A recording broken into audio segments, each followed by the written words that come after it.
우리 인간은 우연히 태어난 존재가 아닙니다. 그런데 세상에서 공립학교에서는 다윈의 진화론을 바탕으로 인간이 그렇게 우연히 태어났고 또 진화가 되었다라고 가르치고 있습니다. 제가 실질적으로 요즘 공립학교의 초등학교 교과서를 확인해 보진 않았어요. 그런데 지난 우리 겨울 바이블 아카데미를 할 때 이재숙 사모님이라는 분을 모시고 저희가 이제 강의를 들었는데, 그분이 한국에서 30년 넘게 초등학교 교사를 하신 분이세요. 근데 이제 그분 말씀에 따르면 지금 초등학교 교사 이렇게 과학 교과서 중에 이렇게 진화론을 설명을 한답니다. 우리가 이제 보통 단세포 생물에서 이제 그게 진화가 돼서 척추동물로 발전을 하고 그리고 이제 원숭이가 사람이 됐다라고 믿잖아요. 그런데 단세포 동물로 아메바가 있고요. 그 다음 이제 뭐가 나오냐면 바퀴벌레가 나온대요. 네, 이게 진짜랍니다. 교과서에. 여러분, 우리의 조상은 바퀴벌레입니다. 어떠세요? 기분이 참 안 좋죠. 네. 그런데요, 여러분, 성경은요 다르게 말하고 있습니다. 창세기 1장 26절에 이렇게 말합니다. 우리의 형상을 따라 우리의 모양대로 우리가 사람을 만들자라고 성경은 말씀하고 있습니다. 성경은 바로 하나님께서 자기의 형상을 따라 자기의 모양대로 우리 사람을 창조하셨다고 선언하고 있습니다. 여러분, 믿으십니까? 이 말씀은 무슨 뜻입니까? 우리 인간은요 그저 우연히 태어난 존재가 아니고 바로 하나님의 그러한 계획과 목적을 따라 하나님의 그러한 정성을 다해서 창조한 걸작품이라는 거예요. 그래서 성경에 보면 우리 인간을 가리켜 포에마, 바로 하나님의 걸작품이다. 여러분, 마스터피스라고 성경은 말하고 있는 것입니다. 네, 우리가 미술관에 가도 전시를 할 때 걸작품만 전시해 놓잖아요. 하나님께서 우리를 바로 그러한 걸작품으로 만들어 놨다는 겁니다. 그러므로 이 세상에 결코 하찮은 사람은 없고요, 결코 덜 인간이 된 사람은 없고 모두가 다 하나님의 정말 존귀한 그러한 사람이라는 거예요. 성경에서 삼위일체 하나님께서 우리가 이렇게 3번이나 강조하면서 삼위일체 하나님이 하신 사역이 바로 이 인간을 창조하실 때만 나타납니다. 여러분, 우리 인간이 얼마나 존귀한 존재로 하나님의 그러한 정성을 다해서 만드신 존재인지를 성경은 힘주어서 말하고 있는 거예요. 우리가 바로 그런 존재입니다. 바퀴벌레가 우리가 된 게 아니라고요. 그런데 그 안에는 바로 오늘 본문에 등장하는 날 때부터 앞을 보지 못했던 시각장애인도 포함됩니다. 그런데 오늘 본문에 보면 제자들의 태도가 조금 이상해요. 제자들이 오늘 본문 1절에 보면 예수님 앞에서 질문을 하는데 그들의 질문의 요점은 이겁니다. 그가 태어날 때부터 시각장애인이 된 것은 누구의 죄입니까? 즉, 그 자체를 죄인으로 이미 정죄하고 있다는 거예요. 하지만 예수님의 태도는 달랐어요. 예수님이 이렇게 대답하시죠. 이 사람에게서 하나님의 하시는 일을 나타내고자 하심이라. 예수님은 그의 삶 속에도 하나님의 뜻과 하나님의 목적이 있음을 분명히 말씀하셨습니다. 사랑하는 성도 여러분, 하나님은 지금도 우리의 모든 사람들을 향한 계획과 그러한 사랑을 가지고 계시는 줄로 믿습니다. 그것은 누구도 예외가 없습니다. 바로 이 땅에 있는 모든 사람들, 장애를 가진 모든 사람들도 하나님의 마스터피스라고 하는 것입니다. 그런 의미에서 오늘 우리는요 예수님의 6번째 표적의 말씀을 통해서 과연 하나님께서 우리의 삶에 주시는 인생의 목적이 무엇인가 한번 발견하기를 원합니다. 오늘 말씀을 통해서 여러분 주님의 비전을 깨닫고 또 주님의 말씀대로 살아가는 저와 여러분 될 수 있기를 주님의 이름으로 축원드립니다. 자, 그렇다면 오늘 본문에 등장하는 시각장애인이 오늘 본문에는 사실 맹인이라고 기록이 되어 있는데요, 제가 찾아보니까 맹인이라는 말도 표준어더라고요. 그런데 저는 시각장애인이라고 그렇게 오늘 좀 호칭을 하면서 말씀을 전하고자 합니다. 여러분, 시각장애인이 태어나면서부터 앞을 보지 못한 이유는 무엇이었는가? 그에게 입에 이러한 고난이 있었는가? 우리도 질문이 생기죠. 팀 켈러 목사님은요 우리 삶의 고난의 이유를 4가지로 이야기해주고 있습니다. 첫 번째는 자신의 죄로 인한 고난이 있다는 거예요. 여러분, 이러한 고난도 있습니다. 잘못된 선택과 그로 인한 죄의 결과로 우리에게 주어지는 고난이 있다는 것이죠. 그다음 두 번째는 바로 의롭게 살기 때문에 당하는 고난이 있다는 거예요. 우리가 크리스찬으로서 이 땅을 살아가면서 당하는 그러한 고난과 어려움도 있다는 것이죠. 그다음 세 번째는 자연적 상실과 사고로부터 오는 고난이 있다라고 이야기를 합니다. 질병, 죽음 이런 것들은 사실 우리에게 자연스러운 그러한 고난이라고 할 수 있겠습니다. 그리고 또 재해처럼 인간의 통제를 벗어난 그러한 고난도 있다는 것이죠. 그다음 네 번째는 이유를 알 수 없는 신비한 고난도 있다. 우리가 아는 것처럼 욥의 고난이 바로 그러한 고난 아니겠습니까? 제자들은요. 그런데 오늘 이 네 가지 고난의 이유 중에서 첫 번째 고난의 바로 그 이유에 딱 포커스를 맞춘 거예요. 누구의 죄 때문입니까? 그런데 이것은 그들의 생각이 아니었고요. 사실은 이것은 당시 유대인들의 전통적인 생각이었습니다. 여러분 제자들의 질문을 다시 한번 생각해 볼까요? 2절 말씀 제가 읽습니다. 이 사람이 맹인으로 난 것이 누구의 죄로 인함이니까? 자, 첫 번째 질문은 자기니까.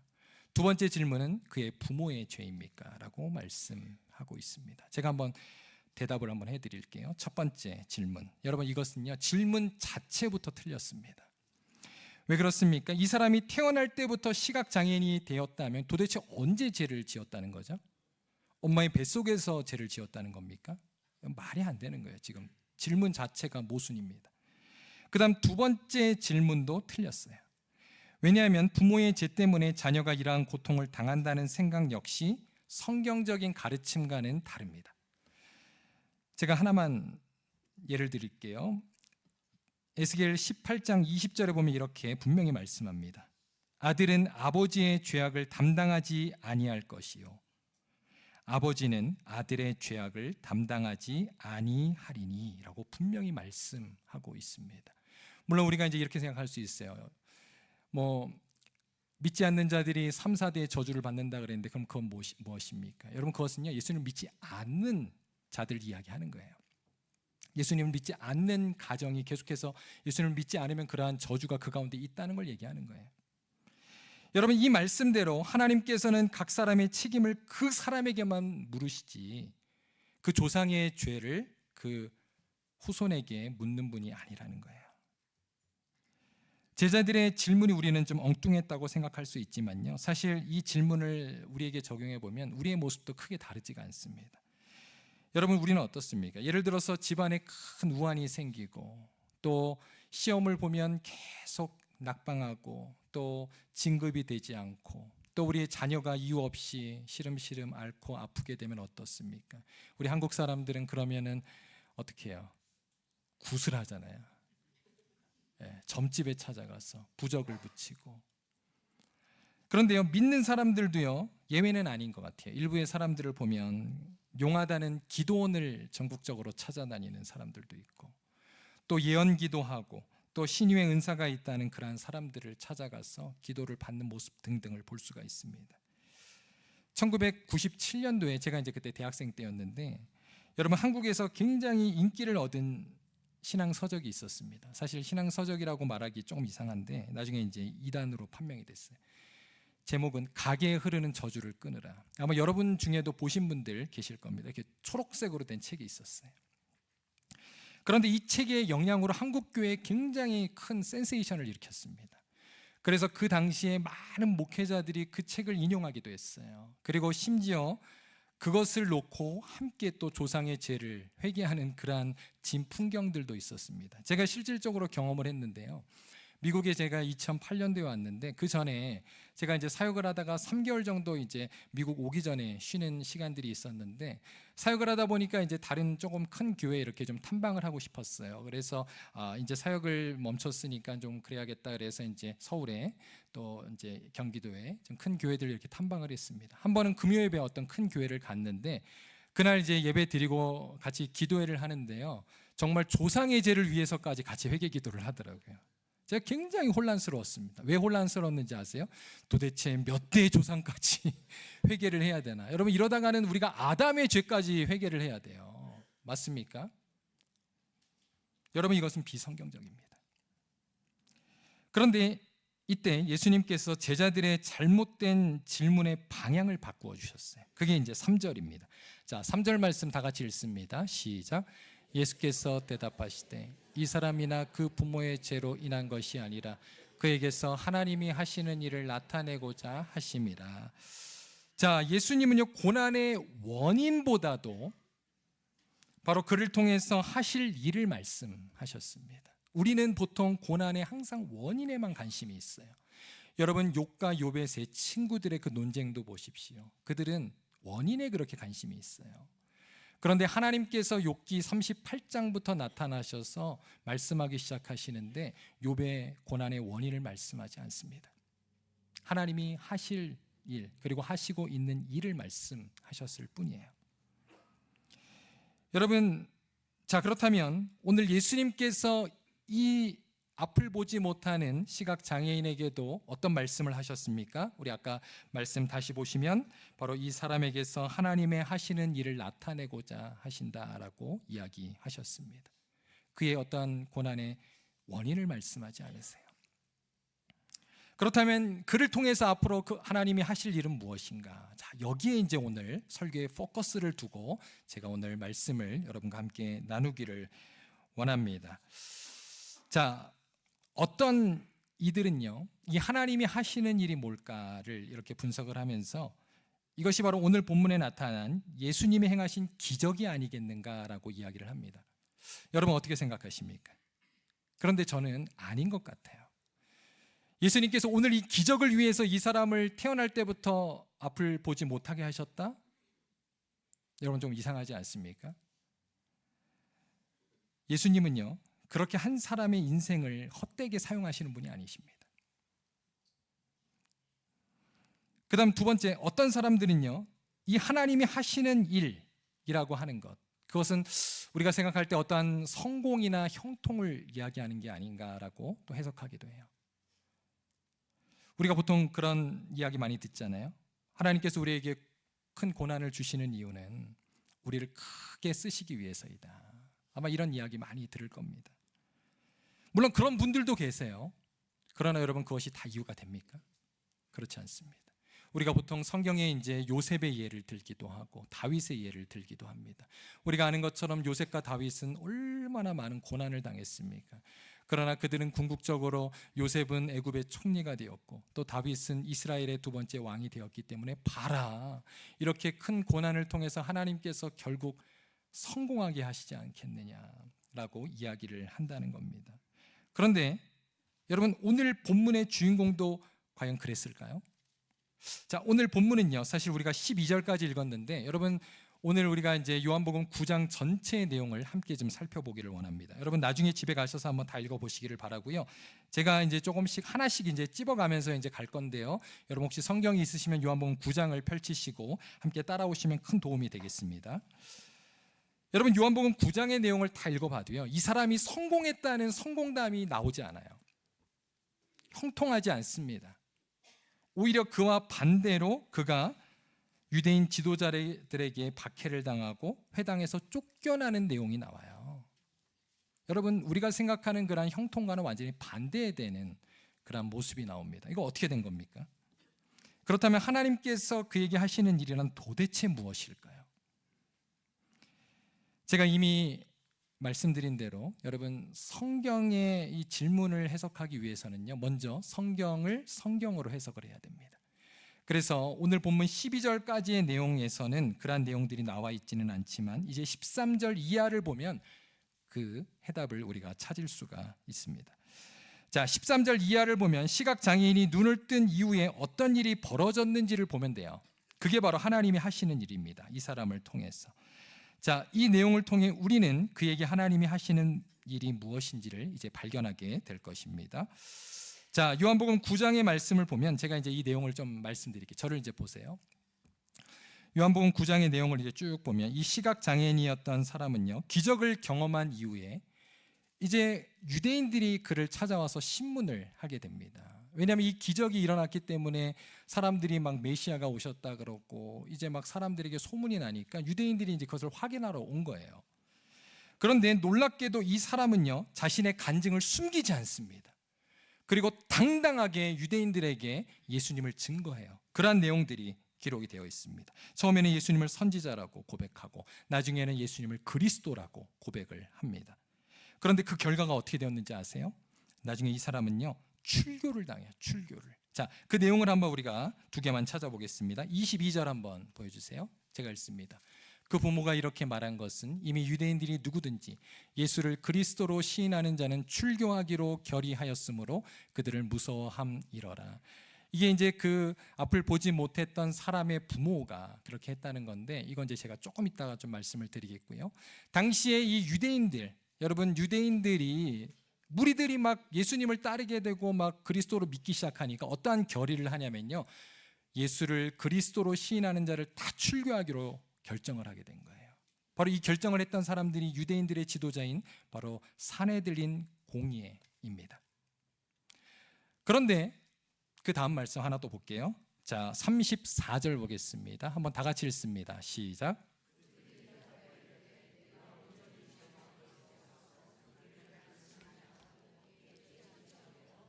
자, 보세요. 34절에 보니까 이 사람이 두려워하지 않고 담대하게 계속해서 예수 그리스도를 증인하니까, 시인하니까 어떻게 됩니까? 결국 이에 쫓아내어 보내니라.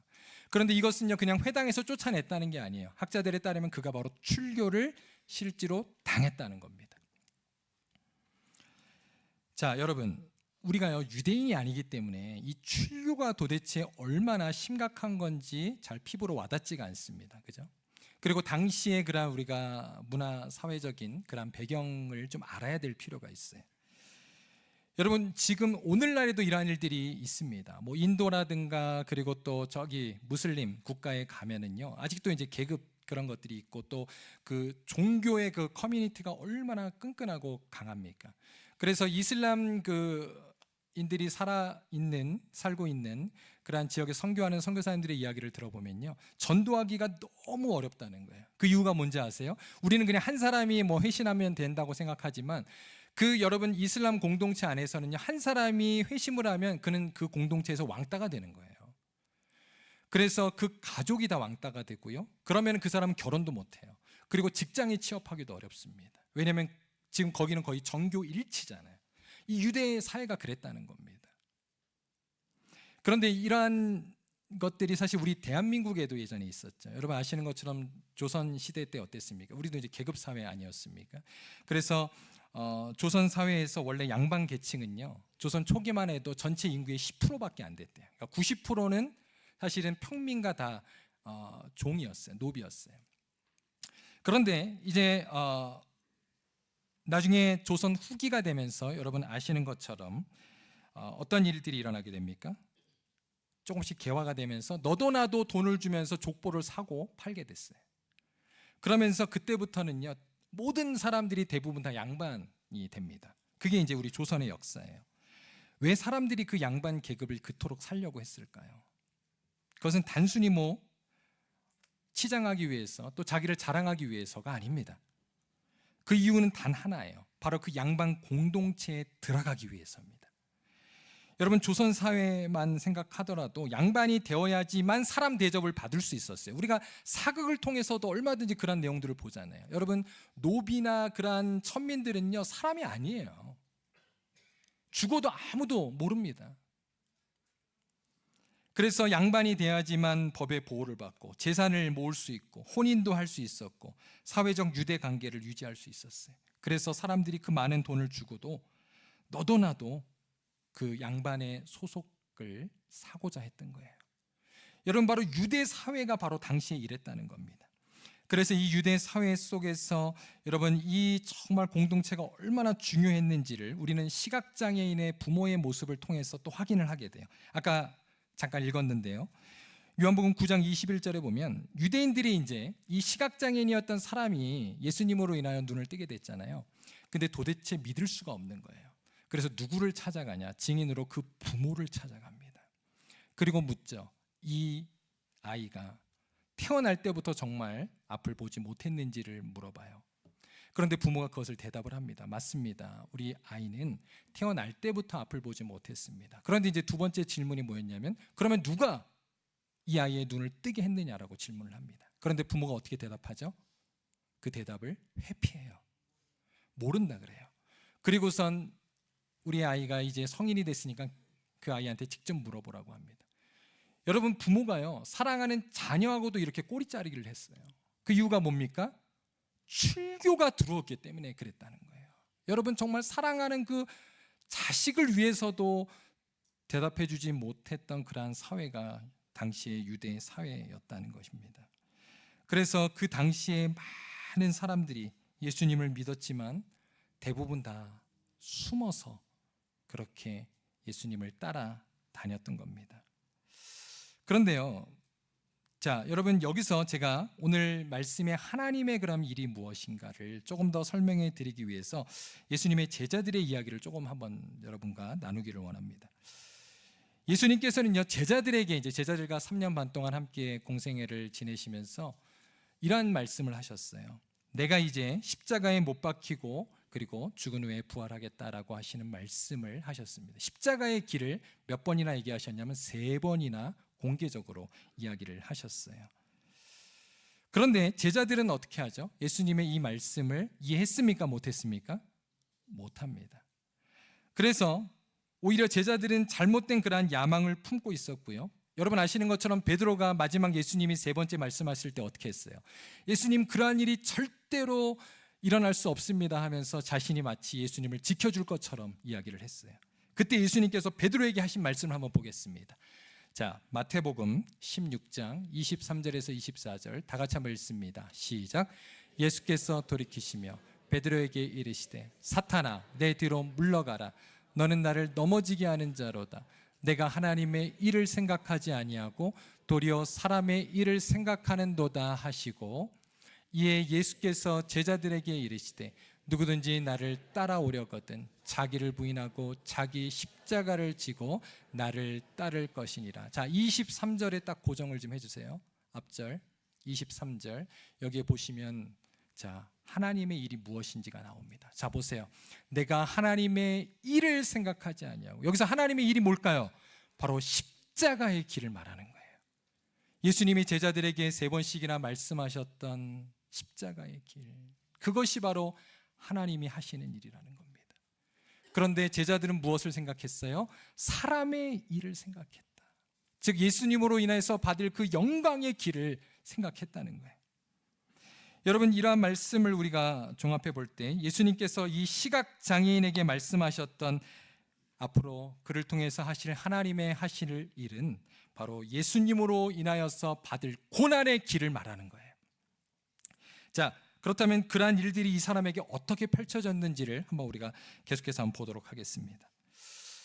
여러분, 먼저 제자들을 생각해 보면요, 제자들은 이러한 말씀을 듣고도 어떻게 됩니까? 실질적으로 예수님이 십자가를 지실 때 어떻게 했어요? 다 뿔뿔이 흩어집니다. 그리고 예수님을 끝까지 지킬 거라고 호언장담했던 베드로는 어떻게 합니까? 예수님을 3번씩이나 부인하고 저주까지 하게 돼요. 이게 제자들의 모습이었어요. 그런데 오늘 놀라운 것은요, 여러분, 이 시각장애인이 어떻게 했는지를 한번 보세요. 자, 이 시각장애인에게 이 기적이 사실인지 아닌지를 알아보려고 유대인들이요 2차례나 그를 신문합니다. 자, 첫 번째 신문이 오늘 보면 13절에서 시작돼요. 유대인들의 무리가 와서 대표들이겠죠, 그에게 묻습니다. 그런데 17절에 보면 그가 예수님을 선지자라고 고백해요. 당당하게 자신의 간증을 숨기지 않습니다. 이것이 유대인들의 심기를 건드려요. 저는요, 이것이 마치 예수님의 모습을 보는 것 같았어요. 예수님께서 빌라도 앞에서 신문을 당하시는 모습. 그런데 유대인들이 거기서 끝나지 않죠. 그래서 그의 부모를 찾아간 겁니다. 이게 진짜인지 아닌지를 알려고. 그런데 부모가 어떻게 했다 그랬어요?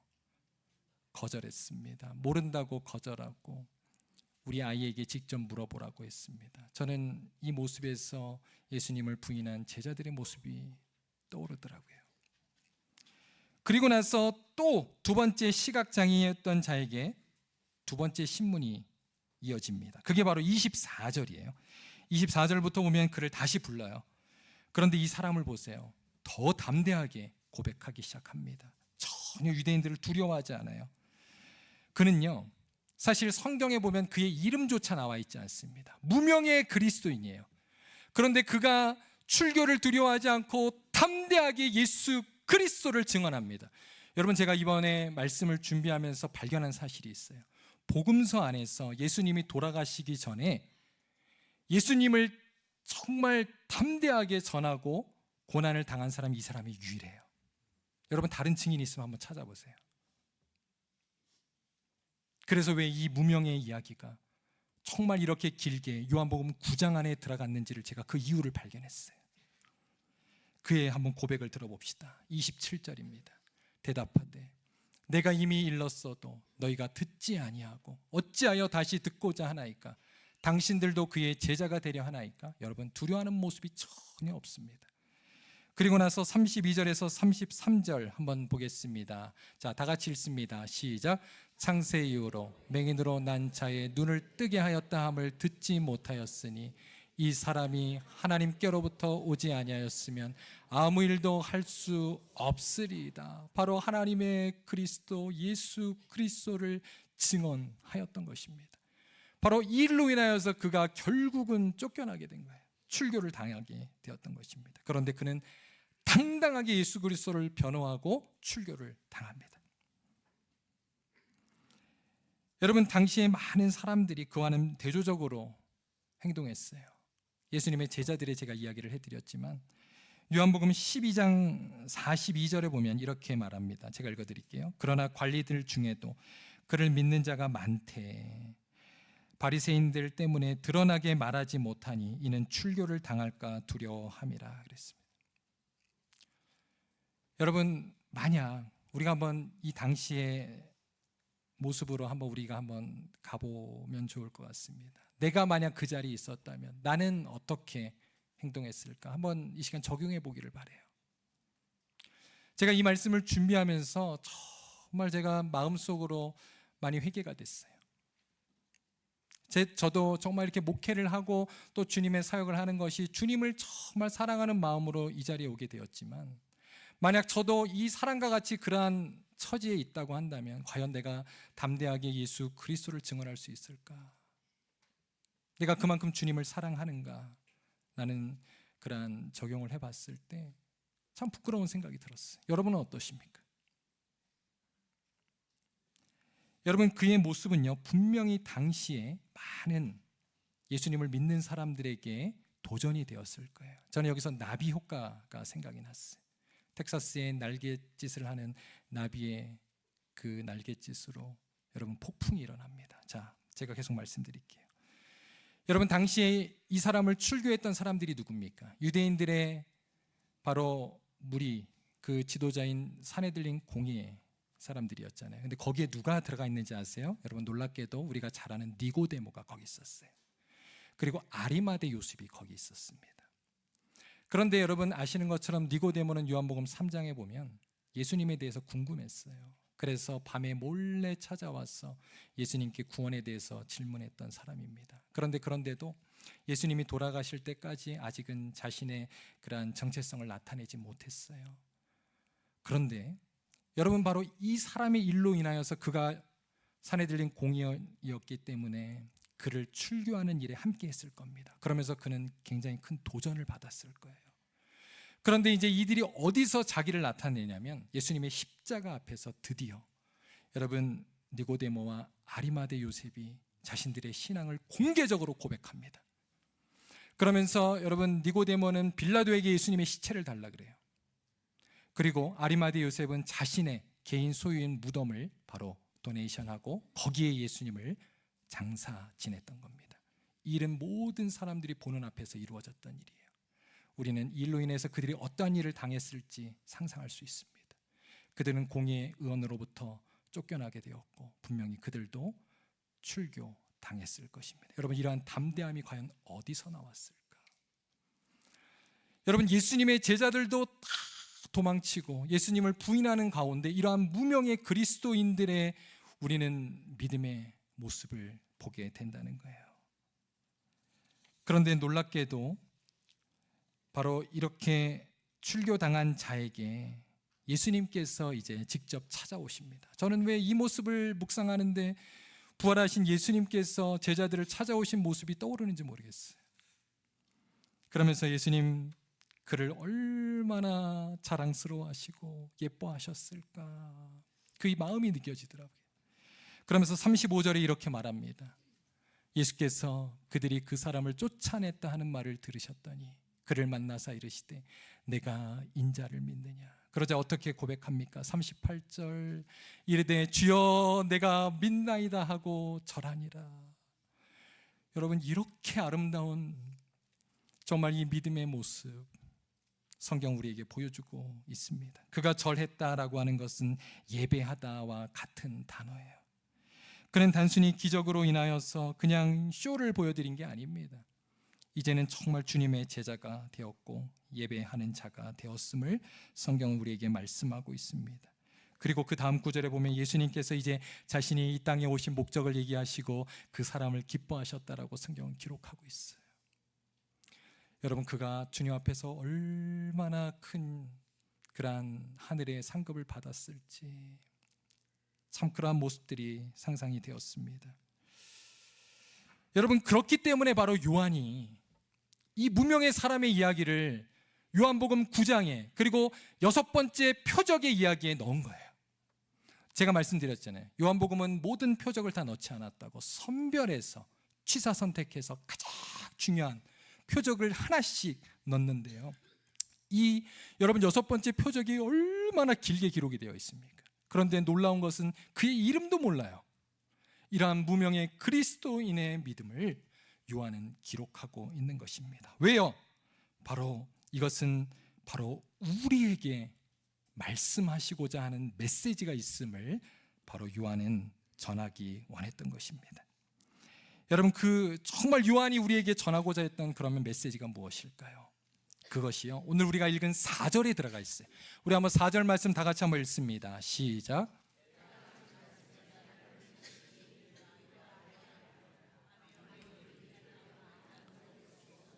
아멘. 자, 여기 보면 밤과 낮이 등장하죠. 낮과 밤, 여러분 이것은 무엇을 뜻할까? 낮은요, 우리가 살아있는 인생을 뜻하는 거예요. 우리가 살아있는 동안 주의 일을 해야 하리니, 바로 지금이 우리가 하나님의 일을 해야 할 때라는 겁니다. 지금 이것을 요한은 우리에게 말씀해 주고 있는 거예요. 주님의 말씀으로. 밤이 되면 더 이상 할 수 없다는 거예요. 밤은 죽음을 뜻합니다. 종말을 뜻합니다. 나를 보내신 이의 일을 우리가 하여야 한다라고 지금 요한은 말씀하고 있는 겁니다. 그런데 여러분, 오늘 본문에 보면요, 실로암 못이 등장해요. 우리 아까 실로암 찬양도 했고, 또 지난번에 우리 뉴 챕터, 갑자기 그 찬양 우리 제가 생각이 났어요. 왼발 하면서 했던 찬양이 있었는데, 여러분 바로 그 유명한 실로암이 여기에 등장을 해요. 그런데 여러분, 이 실로암은요, 지금 하나의 사인으로 우리에게 보여주고 있는 거예요. 그 의미가 무엇인지가. 여러분, 예수님께서 시각장애인이었던 자에게 눈을 씻고 치유를 받도록 그 실로암에 보냅니다. 그런데 7절에 보면 그 실로암의 뜻이 뭔지가 나와 있어요. 자, 친절하게도 가로치고 해석해주고 있죠. 뭐라 그럽니까? 보냄을 받았다, 이렇게 이야기하고 있습니다. 사실 예수님께서 그냥 말씀으로만 치유하실 수 있었어요. 그잖아요. 그런데 왜 그의 눈에 침을 뱉어서 진액을 이겨서 그것을 눈에 바르시고 그리고 실로암 못에 가도록 보내셨을까? 이것은 의미가 있습니다. 여러분, 예수님께서 흙을 사용하셔서 생기를 불어서 사람을 창조하셨어요. 창세기 1장에 보면 지금 그걸 보여주고 있는 거예요. 이건 재창조의 역사를 지금 보여주는 겁니다. 예수님께서 바로 흙으로 침을 뱉어서 생기로 바로 이 사람의 눈을 뜨게 했다는 것은 육신적인 눈만 뜨게 했다는 게 아니에요. 영적인 눈을 뜨게 했다는 거예요. 그리고 실로암으로 보내셨다. 하나님이 보내시는 장소로 가게 하셨다. 이것은 지금 우리에게 말씀해 주고 있는 것입니다. 여러분, 우리도 바로 예수 그리스도 안에서 영적으로 눈을 뜬 새로운 피조물들 아닙니까? 그런데 주님은요, 우리를 바로 실로암으로 보내시는 분이라는 거예요. 자, 그 말씀을 한번 보겠습니다. 자, 요한복음 20장 21절 다 같이 읽습니다. 시작. 예수께서 또 이르시되 너희에게 평강이 있을지어다. 아버지께서 나를 보내신 것 같이 나도 너희를 보내노라. 아멘. 성부 하나님께서 성자 예수님을 우리를 위해 이 땅에 보내셨고, 예수님께서 앞을 보지 못했던 사람을 실로암으로 보내셨던 것처럼 주님은 우리를 세상으로 보내시는 줄로 믿습니다. 그런 의미에서 여러분의 신뢰함은 어디입니까? 여러분의 신뢰함은 도대체 어디입니까? 우리의 가정, 그리고 우리의 일터, 학교, 그리고 이웃, 사회, 그리고 여러분이 우리가 살고 있는 지역, 그리고 미국, 그리고 전 세계로 하나님은 우리를 보내신다는 거예요. 여러분, 우리가 있는 곳이 땅끝입니다. 그곳에서 주님은 바로 오늘 말씀과 같이 주님의 일을 우리가 하기를 원하시는 줄로 믿습니다. 사람의 일이 아닙니다. 우리는 예수님을 믿고 신앙생활을 한다 그러면서 모두가 다 사람의 일을 추구해요. 여러분, 주님을 믿으면서 무엇을 기대하십니까? 왜 하나님의 일을 우리가 하지 않고 있습니까? 주님 오늘 말씀을 통해서 그것을 우리에게 지금 말씀하고 있는 거예요. 그것이 바로 주님이 우리를 부르시고 우리를 구원하시고 우리를 교회로 하나님의 자녀로 부르신 목적인 줄로 믿습니다. 이제 오늘 말씀을 마치겠습니다. 여러분, 오늘 사건 이후로 이제 십자가 사건이 이루어지잖아요. 예수님 십자가에 달려 돌아가시고 바로 거기서 십자가에서 니고데모와 아리마대 요셉이 회심하는 역사, 그들의 믿음을 탐대히 증거하는 역사가 일어나게 되었고, 비록 십자가 앞에서는 예수님을 부인했지만 십자가 이후 부활하신 예수님을 만나고 제자들이 어떻게 되었습니까? 제자들이 다 변하잖아요. 그리고 결국 사도행전 1장 8절의 말씀대로 주님의 증인이 되었습니다. 그런데 여러분, 여기 사도행전 1장 8절에서 말하는 증인의 뜻은 한번 보여주세요. 순교자라고 하는 어원적인 의미가 있어요. 여러분, 이 증인은 단순한 우리가 전하는 자 정도가 아니고요, 이 말씀의 뜻은 우리가 순교자라는 뜻입니다. 그래서 우리가 아는 것처럼 제자들은 하나님이 보내신 그들의 실로함으로 가서 다 증인이 되었습니다. 아시는 것처럼 요한을 제외하고 모두가 다 주님 앞에 한 알의 밀알로 주님 앞에 심겨졌던 것입니다. 사랑하는 성도 여러분, 하나님이 우리를 부르신 목적이 무엇입니까? 우리를 교회로 부르신 이유가 무엇입니까? 이것은 단순히 나 하나 구원받고 나만 은혜 받고 편안하게 신앙생활하고 믿는 자들과 사이좋게 교제만 하라고 주님 우리를 부르신 게 아니에요. 이것은 사람의 일입니다. 어찌 보면 주님은 우리에게 하나님의 일을 하라고 부르신 거예요. 여러분, 하나님의 일, 자기의 십자가를 지고 자기를 부인하며 주를 따르는 그러한 자들이 되기를 주님은 원하시는 줄로 믿습니다. 요한계시록에 나오는 7교회를 보세요. 그 중에 칭찬만 받았던 2교회, 서머나 교회와 빌라델피아 교회의 특징이 뭔지 아세요? 그들은 큰 교회가 아니었습니다. 그들은 숫자가 많은 교회가 아니었습니다. 주님은 그거에 관심 없어요. 주님이 그들을 칭찬하신 이유는 그들이 복음 때문에 겪는 어려움을 두려워하지 않는 그러한 교회였다는 것입니다. 사랑하는 성도 여러분, 우리는 과연 주님으로 인하여서 어떠한 십자가를 지고 계십니까? 여러분, 어떠한 불편을 겪고 계십니까?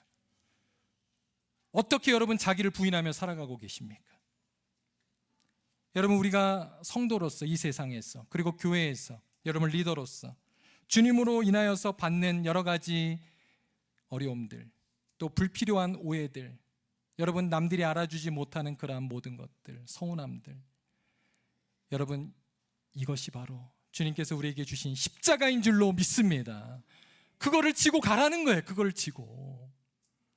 내가 왜 억울하게 이렇게 살아가야 되는? 아니요, 억울하게 살라는 거예요. 우리가 성도로서 세상에서 손해를 보라는 거예요. 주님의 이름을 나타내라는 거예요. 그것을 위해서 주님이 우리를 부르신 줄로 믿습니다. 때로는 말하고 싶어도 참아야 하는 것, 그게 그리스도인이기 때문에 그렇게 살아야 되는 것입니다. 우리는 얼마나 세상 사람들과 다르게 살아가고 있습니까? 여러분, 이것이 바로 하나님의 일입니다. 우리는 과연 주님의 제자로서 하나님의 일을 위해 살아가고 있는가? 여러분, 이 아침 주님의 말씀을 우리에게 적용할 수 있기를 바랍니다. 저는요, 성숙한 교회와 미성숙한 교회의 차이가 여기 있다고 생각해요. 이것은 주를 위해 정말 십자가를 짊어지고 자기를 부인하는 성도들이 있는 교회인가? 아니면 자기의 마음에 안 맞고 자기의 비유에 틀렸고 자기의 그러한 감정이 달라졌으면 그냥 교회를 떠나고 주님을 떠나는 그러한 성도들이 있는 곳인가요? 여러분, 이것이 바로 우리에게 성숙함과 미성숙함의 차이로 나타나게 된다는 것입니다. 바라기는 우리 모두가, 또 우리 정말 뉴라이프 선교교회가 주님 기뻐하시는 그런 교회가 되기를 주님의 이름으로 축원드립니다. 그래서 오늘 정말 앞을 보지 못했던 그가 주님의 일을 당당하게 했던 것처럼 우리도 주님의 일을 이 세상 가운데 당당하게 함으로 주님 기뻐하시는 그러한 성도, 교회 되기를 주님의 이름으로 간절히 축원드립니다. 같이 기도하겠습니다.